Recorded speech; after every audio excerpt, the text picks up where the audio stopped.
En este video estaremos considerando el discurso de los tesoros de la Biblia del 29 de julio al 4 de agosto del año en curso.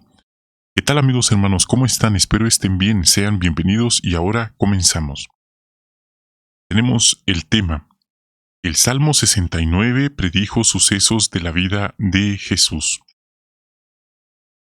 Generalmente tenemos la imagen, el concepto de nuestro Señor Jesucristo, por excelencia nuestro modelo, dechado, ejemplo a seguir, alguien tranquilo, alguien que amaba a las personas, servía a los demás, usaba sus dones para ayudar a los necesitados.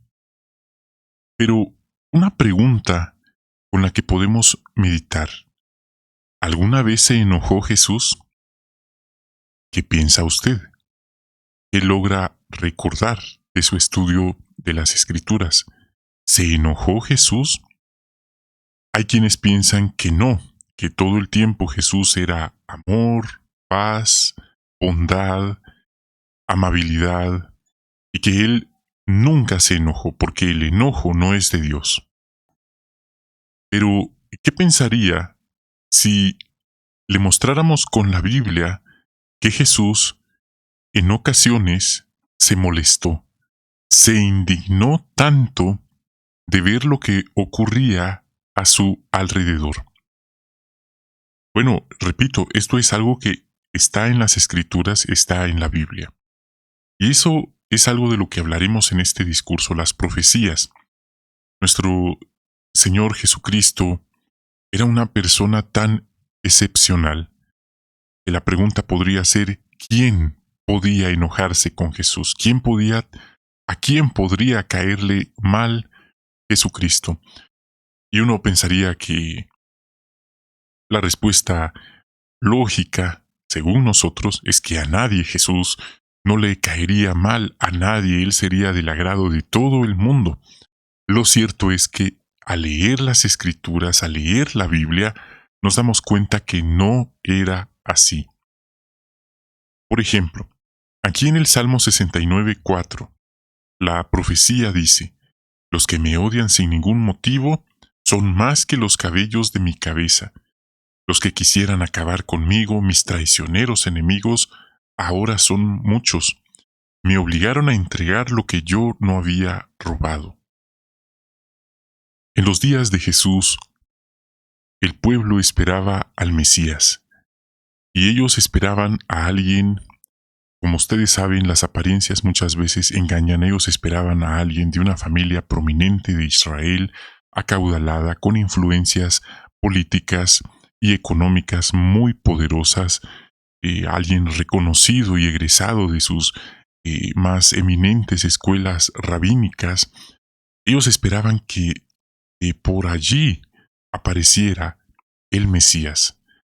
De repente, ellos empiezan a salir y a escuchar que hay un hombre que es del agrado de las masas, de las multitudes, un hombre muy querido, muy famoso. Se escucha que realiza milagros, que realiza liberaciones espirituales, que alimenta a los hambrientos y que hasta resucita muertos. Y cuando lo van viendo, se trata nada más que de Jesucristo, de Jesús, o como se dice en hebreo, de Yahshua. Y entonces dicen: sí, lo conocemos, es el hijo del carpintero. El hijo del carpintero, despectivamente. No le dicen Yahshua, sino despectivamente Yashu. Recuerde, Jesús o Jesucristo es en el idioma español, pero en el idioma hebreo, que era el que ellos hablaban, era el nombre que acabo de mencionar. No era el único nombre exclusivo de nuestro Señor Jesucristo. Habían otras personas con ese mismo nombre también. Pero ahí empezó una confrontación.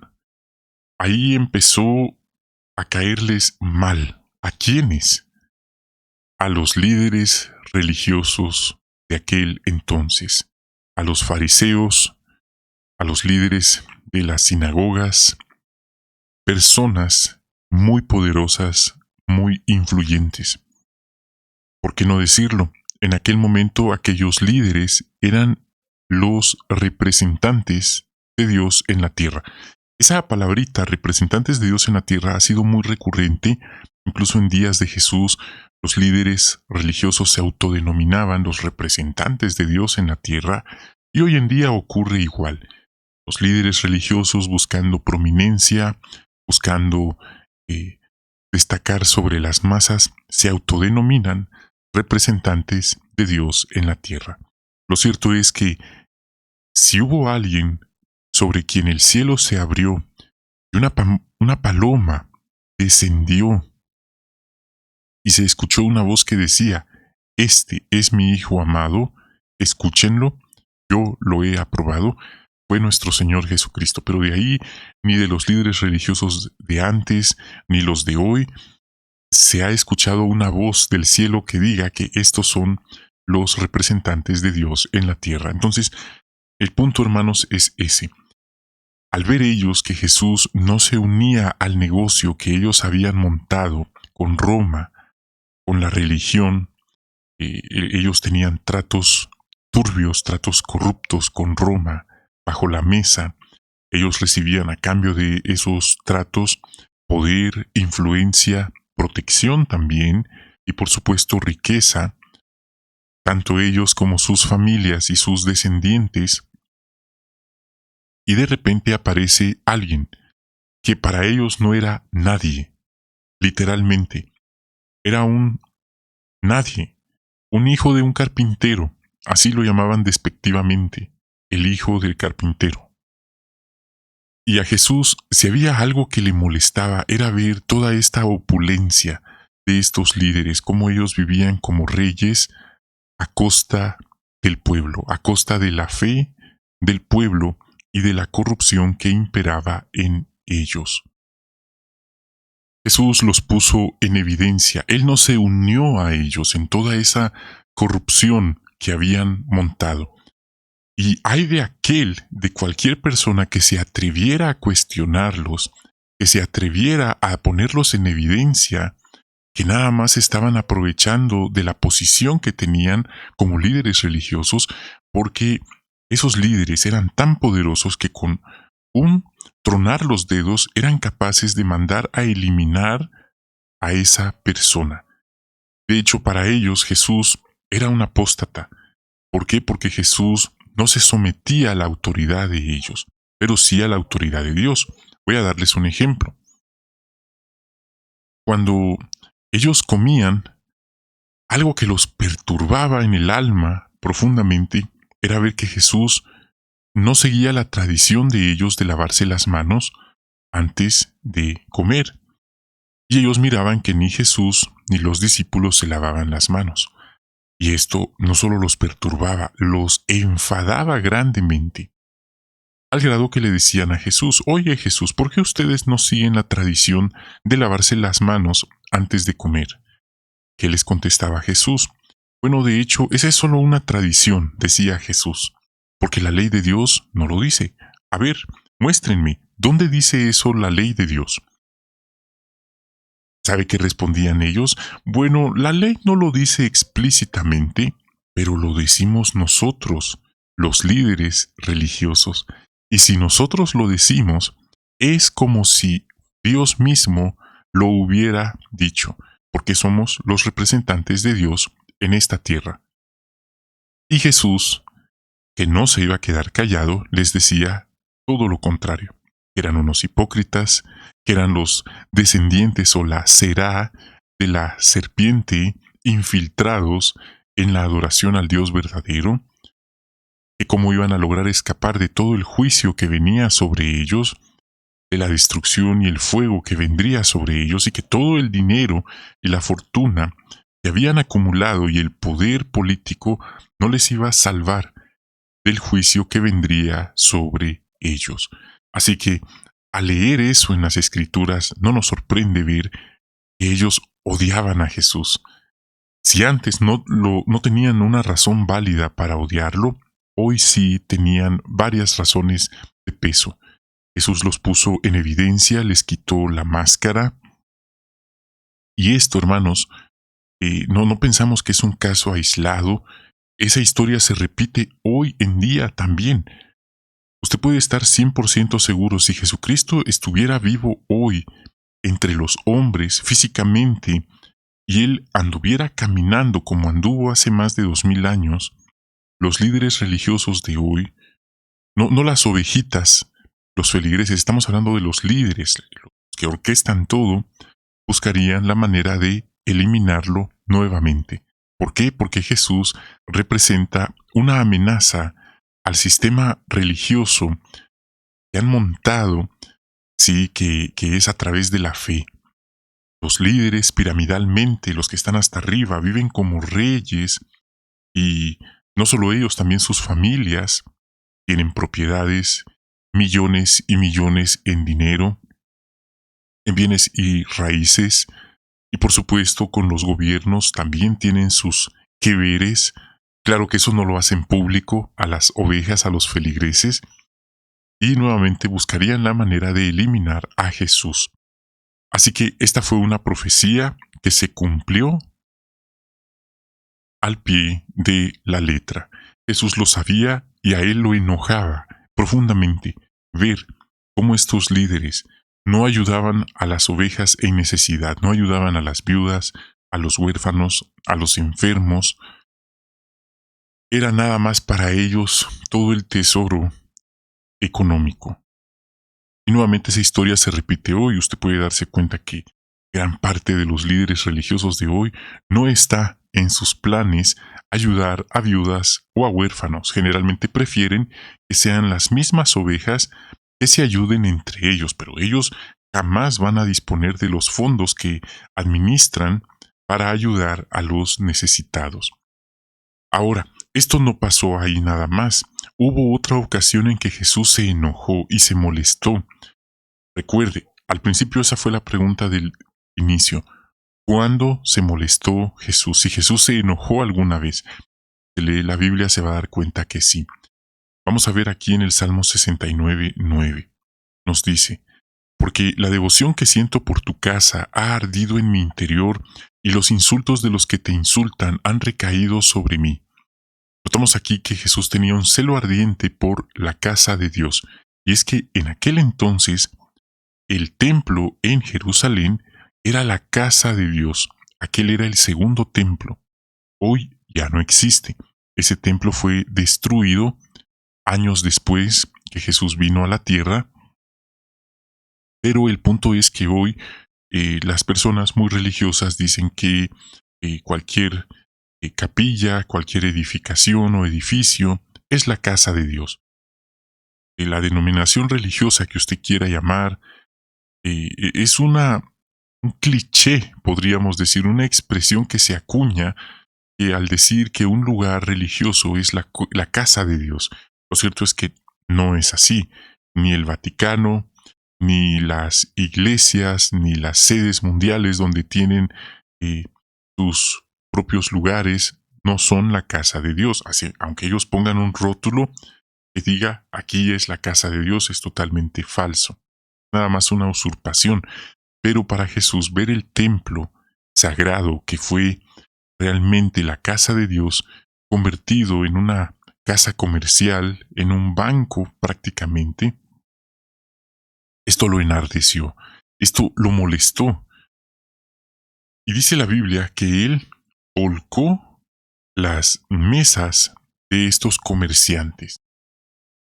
Jesús no les dijo, bueno, pobres ustedes, son imperfectos, tengo que tenerles paciencia. Todo lo contrario, los echó de allí. Puede ver a los apóstoles, mira, ahí está Jesús. ¿Cómo es posible que está molesto? ¿Y sabe algo? Si usted lee la Biblia en los Evangelios, se va a dar cuenta que los discípulos intentaban darle consejo a Jesús después. Le decían, oye Jesús, lo que hiciste hoy hizo tropezar a algunos. Lo que hiciste hoy ofendió a algunos. Oye Jesús, algunos de los fariseos se ofendieron, se sintieron por lo que dijiste. ¿Y qué decía Jesús? Mis ovejas conocen mi voz, escuchan mi voz y me siguen. y todo lo que no fue sembrado por mi Padre será desarraigado. Así que Jesús sabía que era el carácter de Cristo y que Él no estaba cometiendo ninguna falta. Pero claro, hoy, si un hermano o una hermana se altera de esta manera por alguna injusticia o por algo que está pasando que no está bien en la congregación o en la organización, evidentemente hasta puede considerarse una falta, pueden llamar a las autoridades, pueden incluso proceder contra él o ella por actuar así. De hecho, intentaron hacerle eso a Jesús, la guardia del templo, que no eran romanos, eran judíos también, pero por miedo a la multitud, que era una cuantiosa multitud, no le tocaron ni un pelo, al menos no en ese momento.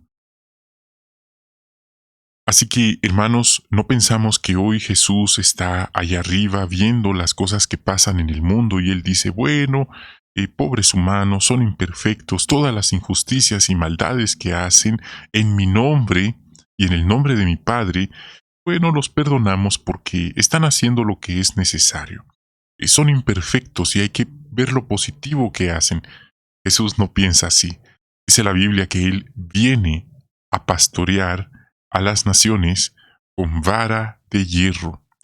Dice la Biblia que el juicio comenzará no específicamente con Babilonia la Grande, sino con la casa de Dios. Así literalmente lo dice la Biblia. En 1 de Pedro 4:17 lo dice claramente, el juicio comenzará con la casa de Dios. Y entonces, ¿dónde quedará el impío y el malvado si el justo, con dificultad, se salva? En otras palabras, Jehová y Jesucristo limpian su pueblo, limpian su organización y no tienen que pedirle permiso a nadie. Ellos hacen lo que ellos decidan en el momento que ellos dispongan. Finalmente, cuando él estaba en el madero, tenía sed, pero no había algo más. Y lo único que le dieron fue vino con mirra. Esa fue otra profecía que también se cumplió. Hermanos, muchas personas siguen esperando al Mesías, no acreditan a Jesús como el Mesías verdadero. Muchas personas siguen en expectación hasta el día de hoy, 2024, esperando a un Mesías. La Biblia dice claramente que lo que les viene es un falso Mesías. El verdadero Mesías vino hace más de 2000 años y vendrá nuevamente en un futuro cercano. Eso es lo que las profecías bíblicas nos dicen. Así que podemos leer siempre las escrituras, las profecías, seguir aprendiendo sobre estas profecías. Podríamos ser capaces nosotros de demostrar con las escrituras hebreas qué profecías Jesucristo cumplió, que lo acreditan o que lo confirman como el Mesías. ¿Cuántas probabilidades hay que una persona se autodenomine el Mesías y cumpla todas esas profecías? Nuevamente repito, hoy los que siguen esperando a un Mesías esperan a una persona muy simpática, carismática, con influencia económica, con influencia política. Prácticamente esperan a un salvador político, un salvador del mundo, pero el verdadero Mesías vino hace más de 2000 años y su nombre es Jesucristo. Así que, para meditar, dice la pregunta final, ¿por qué Jehová decidió incluir profecías sobre el Mesías en las escrituras hebreas? Para que quienes estuvieran presentes en aquel momento lo pudieran reconocer como tal. Pero como dice la Biblia, el pueblo de Dios perece por falta de conocimiento. Oseas 4:6. Así que no lo olvide, Dios ya nos dejó en su palabra la Biblia lo que necesitamos saber, lo que viene también. Ahora solo nos toca a nosotros tomar la Biblia y empezar a leerla, empezar a estudiarla, en vez de esperar que alguien venga y que nos diga sus propios inventos u ocurrencias personales. La Biblia nos dice, ya viene la gran tribulación, nos dice qué es lo que va a pasar, y por supuesto qué es lo que Dios espera de nosotros. Esta fue entonces la información concerniente a tesoros de la Biblia para esta semana. Gracias por acompañarnos. Los invitamos a suscribirse. Bendiciones y esperamos encontrarnos muy pronto con una nueva transmisión.